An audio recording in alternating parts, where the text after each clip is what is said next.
Film ini mengisahkan tentang seseorang yang mempunyai jiwa seorang patriot, berlatar belakang seorang pensiunan marinir yang menjadi pelatih sebuah klub bola baseball, namun mendapat halangan dari semua orang di negaranya karena dia selalu berdoa di tengah lapangan. Dan film ini adalah kisah nyata. Seperti apa kisah selengkapnya? Bersama saya Mr. Babau, mari kita mulai dan selamat menikmati. Di awal film kita dibawa untuk melihat sosoknya dari mulai masa kecil. Anak ini bernama Joe. Dia hidup dengan ayah dan ibu di rumahnya. Hari itu dia dikeluarkan dari sekolahnya. Joe ini adalah anak yang sangat nakal pada masa remajanya. Kegiatannya berkelahi dan sebagainya. Dia hanya bisa bersikap baik kepada satu orang, yaitu teman wanita yang dia sukai. Wanita itu bernama Dennis. Dennis adalah wanita yang selalu mendapat kekerasan dari orang tuanya. Tapi Joe selalu menghibur di setiap kesedihannya. Mereka bertetangga, namun Joe tak pernah berani menyatakan perasaannya. Karena kenakalannya, suatu hari ayah dan ibu Joe memutuskan untuk mengembalikan anaknya ke panti asuhan. Ternyata si Joe adalah anak adopsi. Sebelum pergi, Joe bertemu dengan Dennis dan mengungkapkan hal ini. I'm gonna marry you, remember? Just let him say goodbye. I wish we'd never adopted him. Dengan kecupan terakhir dari Dennis, kini Joe pergi ke panti asuhan. Hari pertamanya di panti, dia kembali melakukan perkelahian. Namun ada pengasuh yang mencegahnya dan memberikan sedikit pengertian kepada Joe.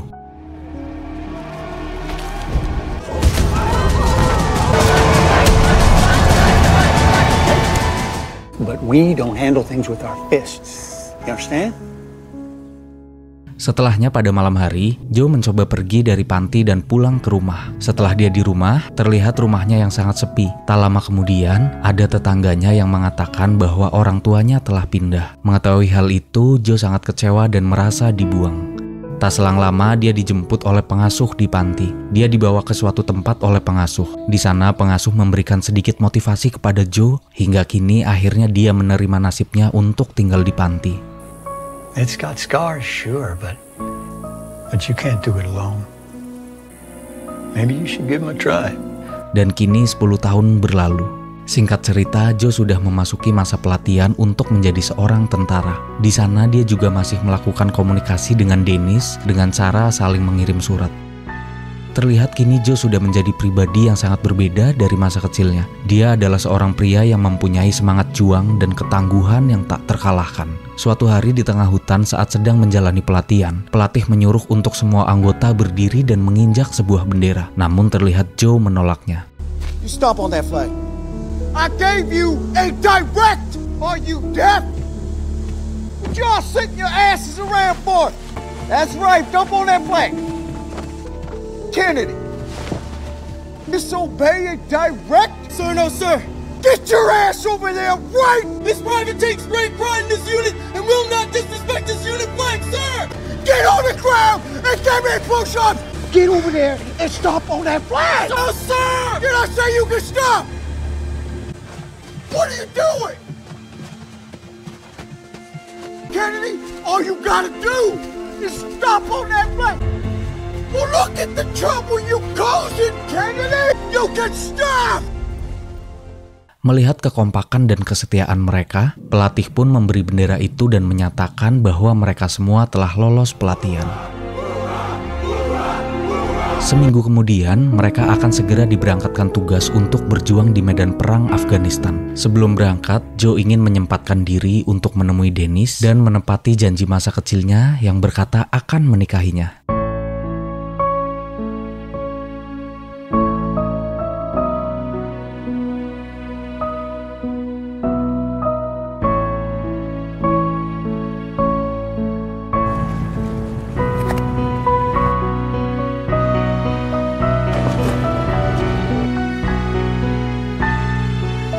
Pada akhirnya Joe harus berangkat ke medan perang dengan patah hatinya. Di sana dia tak peduli akan nyawanya. Dia merasa sudah tak ada lagi yang harus diperjuangkan. Orang tua angkatnya yang menghilang dan kekasih yang berkhianat. Bahkan dia sudah tak punya siapa-siapa.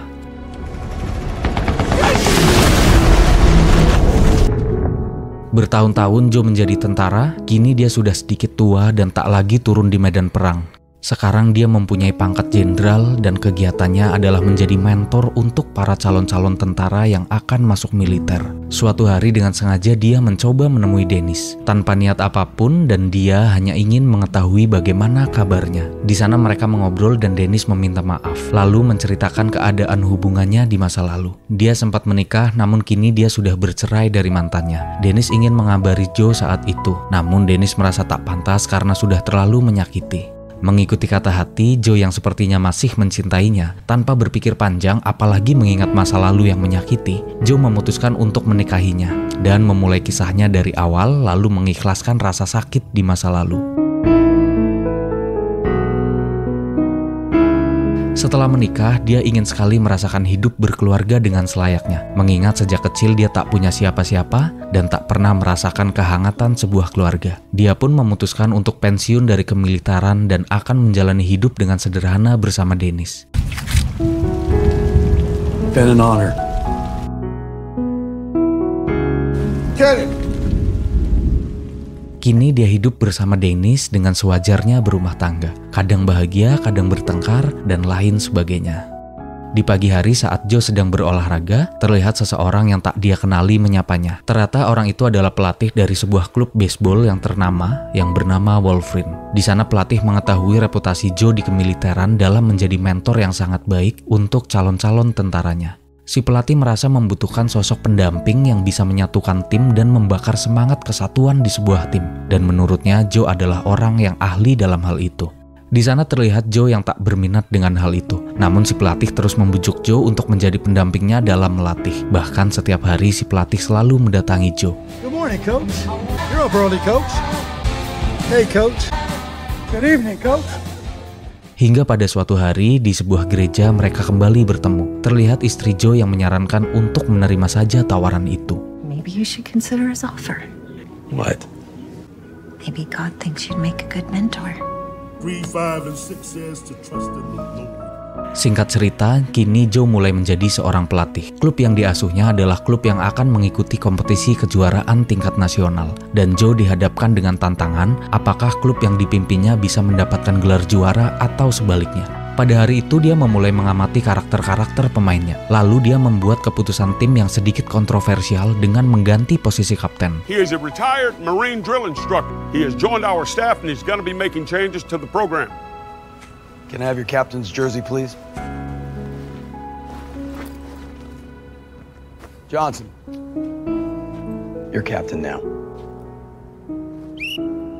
Great first impression. Hal itu membuat kapten lamanya merasa tak nyaman dan malah membuat mereka kehilangan kekompakan dalam tim. Hingga saat pertandingan pertamanya sebagai pelatih, sebelum pertandingan Joe ke tengah lapangan dan melakukan doa. Namun hasil akhir pertandingan pada malam itu tim mereka kalah. Beberapa petinggi di klub itu sedikit menyalahkan Joe. Pada hari setelah kalah, saat pelatihan terlihat kapten yang baru diputuskan oleh pacarnya dan semua tim menertawakannya. Just hear me out. Liz, please don't. Melihat itu, Joe langsung menyuruh mereka semua berlatih mengangkat besi. Namun terlihat kapten yang tak mau ikut berlatih. Tak lama kemudian, Joe memanggil kapten dan menyuruhnya untuk melepas baju kaptennya, lalu mengatakan bahwa dia tak pantas menjadi seorang kapten. Setelah melepasnya, inilah yang terjadi. Give me your captain's jersey. So then you can earn this back. I want you to prove us wrong. Prove it to us, Johnson. Just 5 measly yards, Johnson. Terlihat kapten yang kesusahan untuk melakukan tantangan yang Joe berikan. Joe meminta semuanya untuk ikut menertawakannya, bahkan pelatih utama juga marah atas perilaku Joe. Namun tak lama kemudian mereka semua sadar atas apa yang dimaksud oleh Joe. No, let's laugh it up. Come on, laugh it up at Johnson. Let's go. Is that all you got? Kennedy, I said that's enough. Does he look like a leader to you? Sure about that?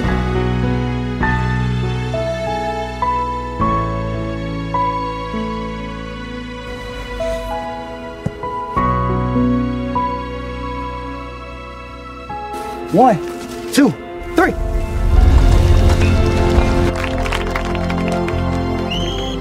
Setelah itu mereka semua mempunyai kekompakan yang Joe harapkan. Mereka pun kembali melakukan latihannya dengan baik dan lebih semangat. Hingga pada pertandingan selanjutnya mereka mulai bangkit dan memenangkan pertandingan. Dan tak lupa Joe juga selalu melakukan ritual doa di tengah lapangan di setiap pertandingan. Setiap hari kini mereka berlatih dan terus berlatih untuk bertanding. Hingga pada saat pertandingan semifinal, ada pelatih dari tim lawan yang nampaknya tak menyukai ritual berdoa di tengah lapangan yang dilakukan Joe. Dia melaporkannya ke pihak penyelenggara bahwa ritual itu mengganggu jalannya pertandingan karena lapangan harus bersih dari segala hal apapun. Boleh berdoa tapi tidak boleh di tengah lapangan. Lalu pihak penyelenggara pun melarang untuk melakukan doa di tengah lapangan untuk pertandingan berikutnya. Saat Joe akan berdoa, manajemen dan pelatih utama dari klubnya sempat melarang agar tak terjadi kegaduhan. Namun Joe tetap melakukannya tak peduli apapun yang terjadi.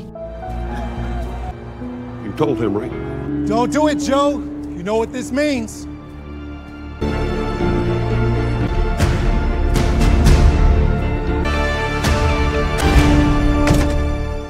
Karena Joe yang tak mau mengikuti peraturan baru, kini dia pun viral di televisi. Banyak berita beredar bahwa dia harusnya dipecat karena telah melakukan hal yang kurang sportif. Hal itu dianggap kurang sportif karena dinilai mengganggu konsentrasi lawannya.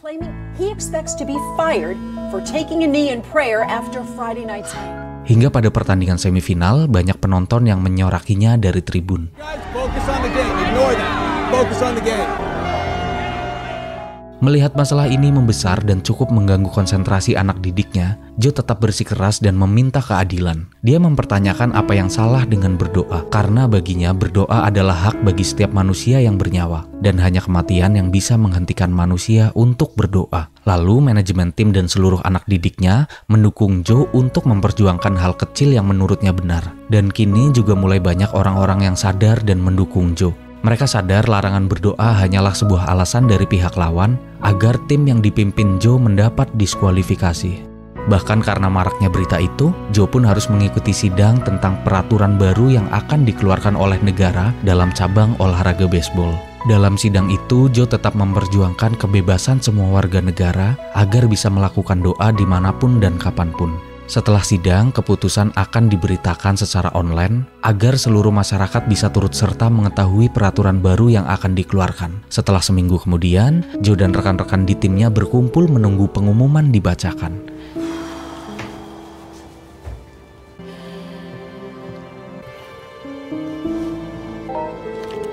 Here we go. The Supreme Court rules 6-3 in favor of praying coach. We won? Yes! We won! No! Di akhir film diperlihatkan kini Joe dan timnya bisa melakukan doa di tengah lapangan. Film pun selesai. Semoga cara saya bercerita tidak membuat kamu kecewa. Sekian dari saya. Assalamualaikum warahmatullahi wabarakatuh. God, you are awesome. Thank you for watching over these players tonight. Bless their families. Amen. Amen.